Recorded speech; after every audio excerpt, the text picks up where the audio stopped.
do Pai, do Filho e do Espírito Santo. Amém. Nesse vídeo a gente vai falar sobre a ressurreição de Cristo, né? Como nós estamos na oitava da Páscoa, então nada mais propício do que a gente falar sobre a ressurreição de Cristo. E como a proposta aqui dos vídeos é a apologética católica, o que é a apologética? A apologética é defesa da fé, né? A palavra vem do grego apologética, que significa a defesa da fé.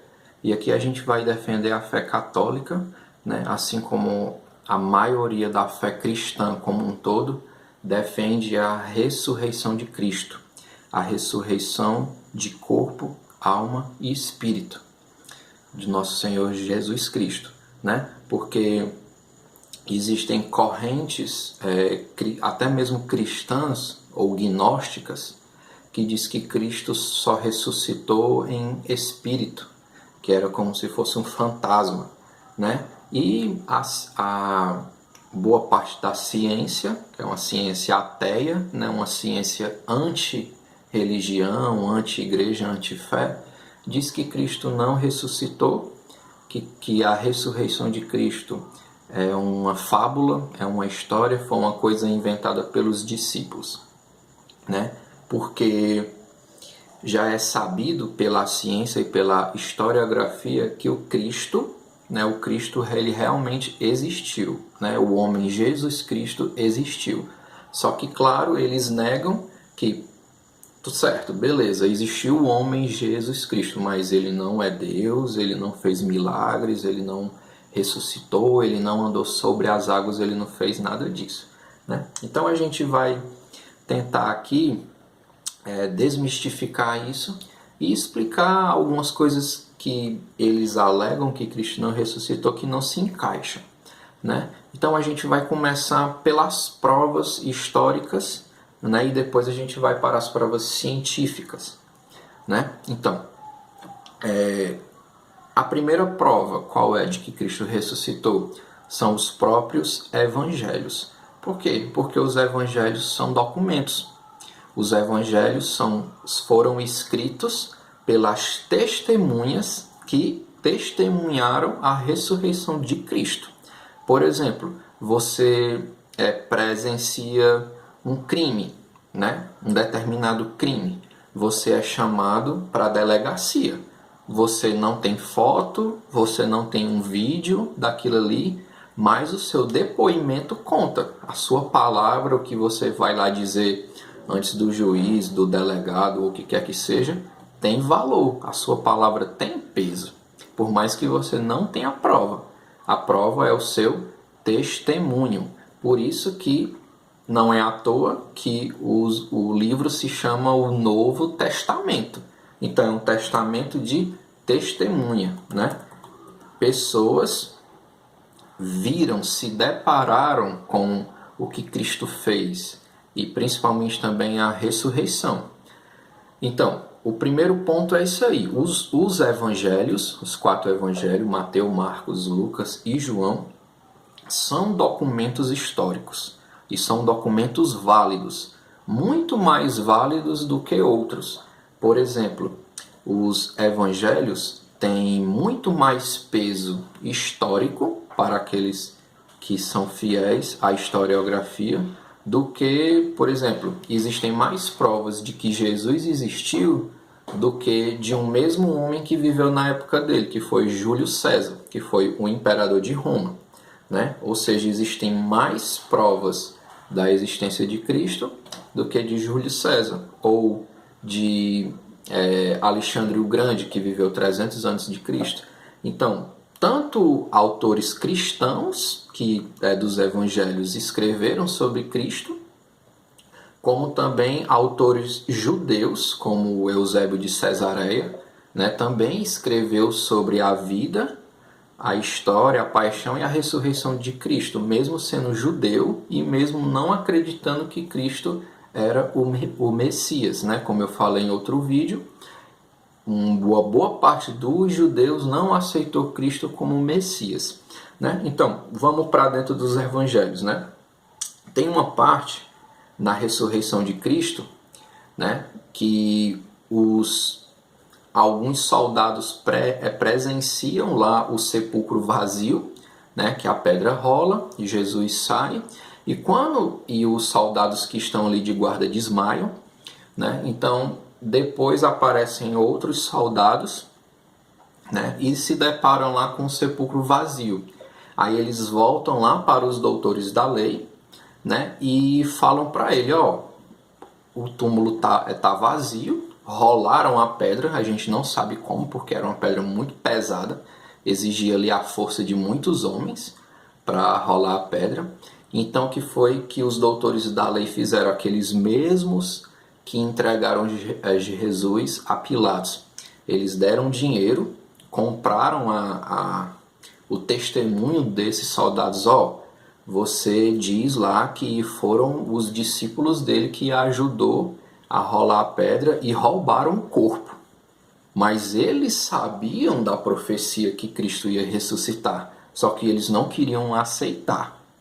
Ou seja, eles sabiam a verdade, conheciam a verdade, mas preferiram negar, né? E essa parte está lá no Evangelho de Mateus, capítulo 28, versículo 12, que diz assim: reuniram-se estes em conselho com os anciões, deram aos soldados uma importante soma em dinheiro, e ordenando-lhes assim: vos direis que seus discípulos vieram tirá-lo à noite, enquanto dormias. Ou seja, enquanto os soldados dormiam, que não pode, né? Eles estavam trabalhando, os discípulos vieram e rolaram a pedra, né? Como é que os discípulos rolam uma pedra gigantesca daquela e os soldados não acordam, né?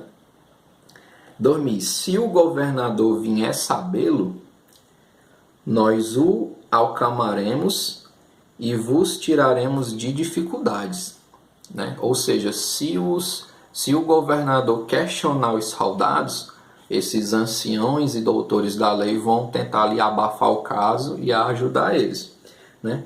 Os soldados receberam o dinheiro e seguiram as suas instruções.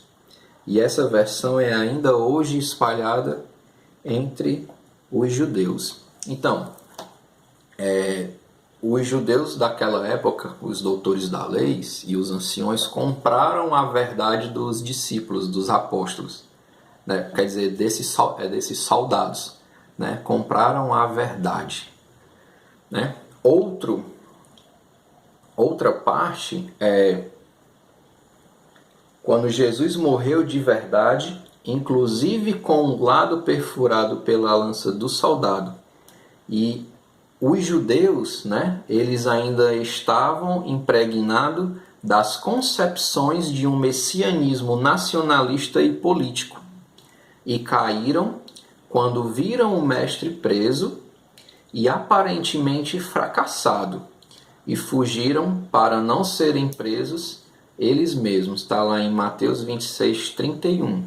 Né? Porque o que foi que aconteceu ali? Como eu falei no outro vídeo, muitos dos judeus, inclusive os discípulos, abandonaram Cristo lá na hora do julgamento dele e da crucifixão. Por quê? Só ficou João, né? Só ficou João e Maria. Né? Por que os judeus abandonaram Jesus? Porque eles achavam que Jesus, quando voltasse para Jerusalém, ia voltar como um rei num trono de ouro poderoso, ia dominar tudo, ia libertar o povo ali do jugo do Império Romano. Então meio que os discípulos ficaram decepcionados, né? Aí fugiram ali da condenação de Cristo, da crucifixão, e foram se esconder com medo.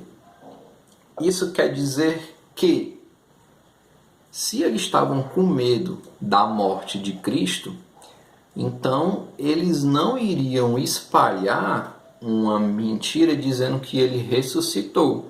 Porque mais cedo ou mais tarde isso ia cair por terra e eles já estavam sem credibilidade e a credibilidade deles iam piorar mais ainda.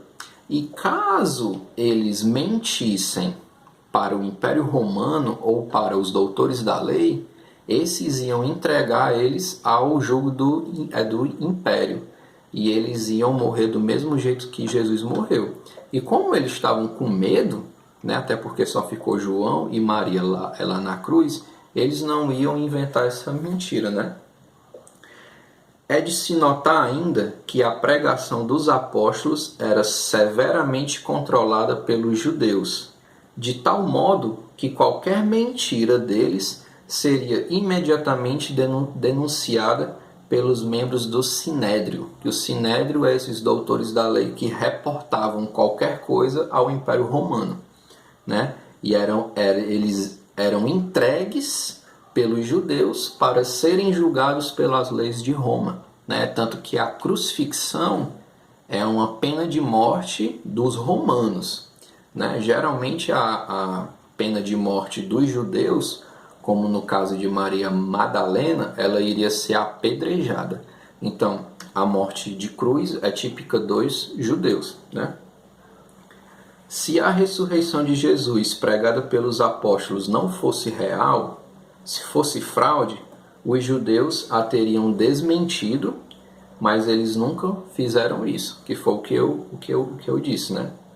Eles não iriam criar uma mentira dessa absurda, porque depois o Sinédrio, os doutores da lei, iriam entregá-lo ao Império Romano, né?